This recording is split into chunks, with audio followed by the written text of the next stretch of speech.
another quarantine vlog as we close out week 6 of our stay-at-home order in California.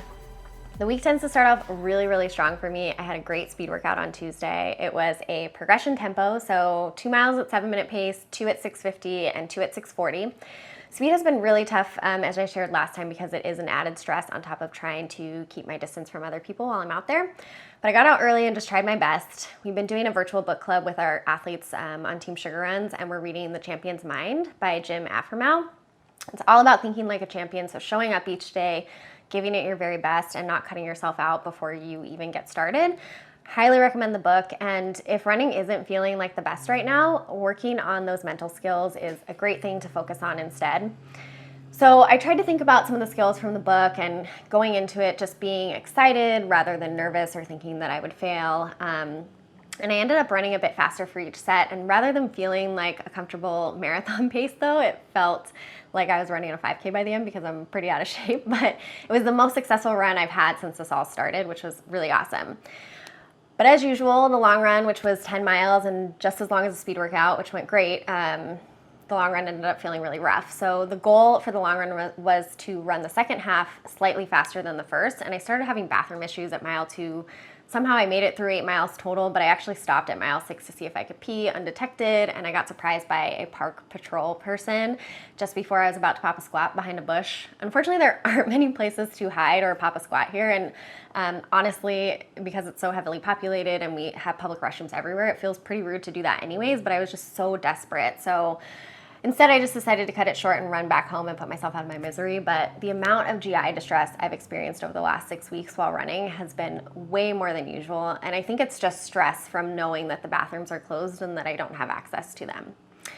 So on another note, I was planning to run the Eugene Marathon this weekend, and I talked a little bit about this in my 0 to 50K series that I was considering transitioning that training after the 50K into a short marathon block.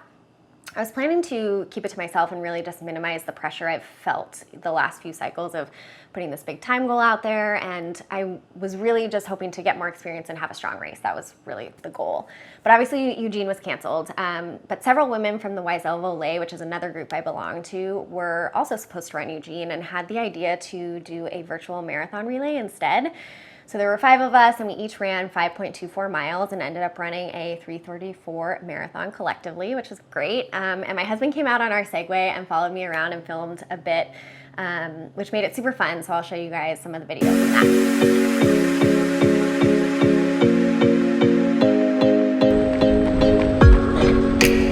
So I was supposed to be running the Eugene Marathon today. So instead, we're doing Volley relay with 4 other girls. We're supposed to be running the Eugene Marathon too. We're each running 5.24 miles.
So we each made our own baton, which was really cool. And that just made it more fun being out there, knowing that we were doing it together. And it honestly helped me really want to run. I'm normally very good with running solo, but it feels like having the group activity and that human connection right now is just so important.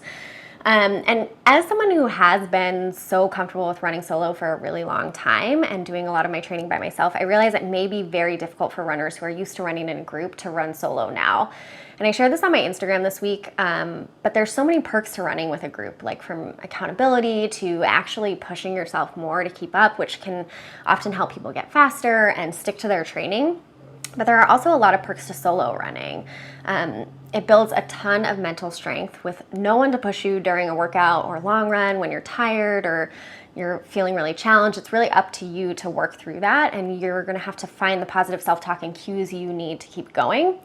It also helps you learn to listen to your body. Often with a group, you're chatting away and distracted by your partners, but running solo means you can focus on form, breathing, effort levels, and get better at knowing when you might be overdoing it. And this can also reduce your risk of injury. Running solo is also a really good chance for you to just show up for yourself. So with no one waiting for you to show up at the track or the long run, it feels really good to tackle these things on your own. And this helps us create healthy habits and become more self-disciplined.